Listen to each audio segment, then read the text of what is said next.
오늘 오전 이낙연 국무총리와 아베 총리가 만났습니다. 20여 분, 얼어붙은 한일 관계에 비춰보면 턱없이 부족한 시간이지만 경색 국면을 주도해온 일본 정상과의 회담이라는 점, 문재인 대통령의 친서가 전달됐다는 점에서 의미가 작지 않습니다.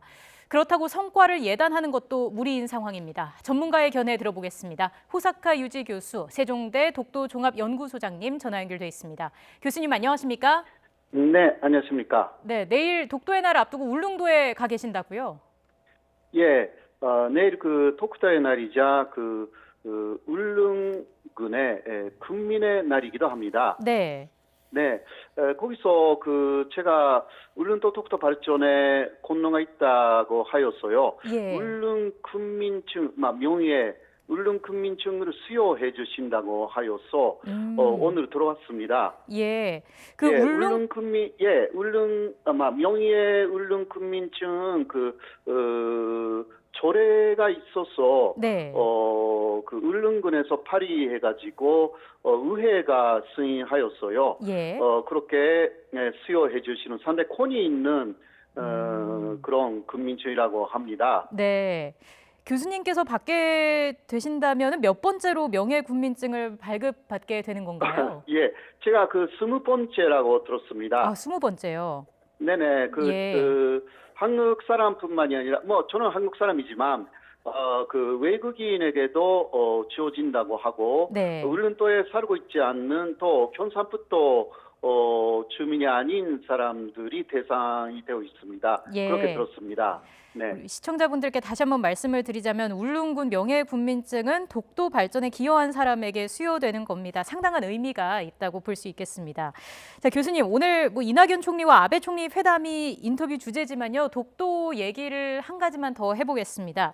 독도는 네. 한국 땅이다라는 거를 우리 국민은 당연하게 알고 있지만 외국인들에게는 설명이 필요한 부분이 있습니다.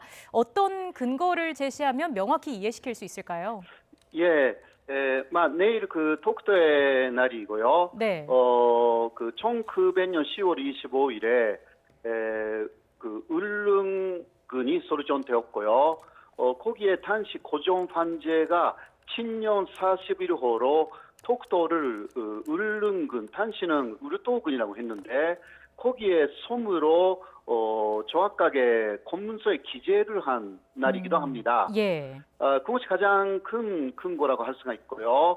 그리고 일본이 그 이후에 독도를 장악했지만 45년 이후 일본이 패망한 다음에 샌프란시스코 조약을 통해서 재교류 과정을 보면 독도가 완전히 한국것이 되었다라는 것이 증명됩니다. 예. 이런 것들이 상당히 강력한 증거라고 할 수 있습니다. 네, 여러 가지 근거가 있다는 점을 짚어주셨습니다.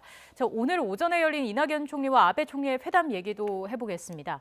애초에 10분 정도로 예상이 됐었는데 21분 정도로 진행이 됐다고 합니다. 만남 자체의 의미는 어느 정도로 평가하시는지요? 예, 상당히 의미가 있다고 생각됩니다. 역시 그렇게 의미 없다고 하면요, 10분 안에 끝났을 것이고요. 네. 그리고 이낙연 총리는 일본어를 하시기 때문에 통역이 배속되어 있었습니다만은 굉장히 많은 부분을 일본어로 서로 주고받았을 가능성이 있어서 네. 그럴 경우는 거의 40분 가까이 심도 있는 이야기가 오고 갔을 가능성이 있습니다. 예. 예, 그리고 문재인 대통령의 진서가 건네졌기 때문에 아직은 일본 쪽에 거기에 대한 대답은 없지만 근전적으로 미래 제한적인 관계를 구축하자라는 데는 일정한 합의가 있었던 것이 아닐까. 그런 회담의 시간적인 길이를 봐도 그렇게 알 수가 있습니다. 예. 전달된 문재인 대통령의 친서에는 지금까지 보도된 것 외에 한일 갈등의 핵심, 강제징용 문제에 대한 우리 정부의 입장도 담겼을까요? 거기까지 상세하게는 담겨지지 않았을 거라고 생각됩니다. 예. 일단 해결을 하기로 서로 만나자라는 정상회담에 관한 이야기가 대부분 중심적인 내용이 아닐까. 그렇게 생각하고요. 네. 그리고 실무적인 회담에서 구체적인 내용 풀고 정상회담에서 마무리하는 그러한 식으로 가는 것이 아닌가 그렇게 생각됩니다. 네.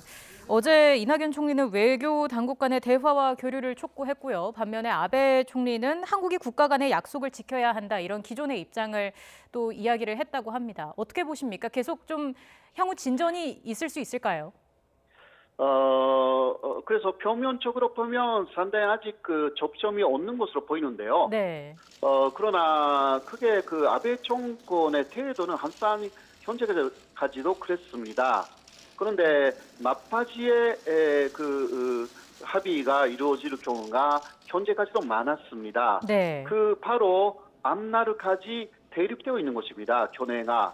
그러나 그것은 상당히 표면적인 내용으로 봐야 되고요. 무릎 밑에서 어떤 합의가 이루어지는지가 관건이고 그것은 우리는 조금 알 수 없는 상황에 사실이 있는 것이고요.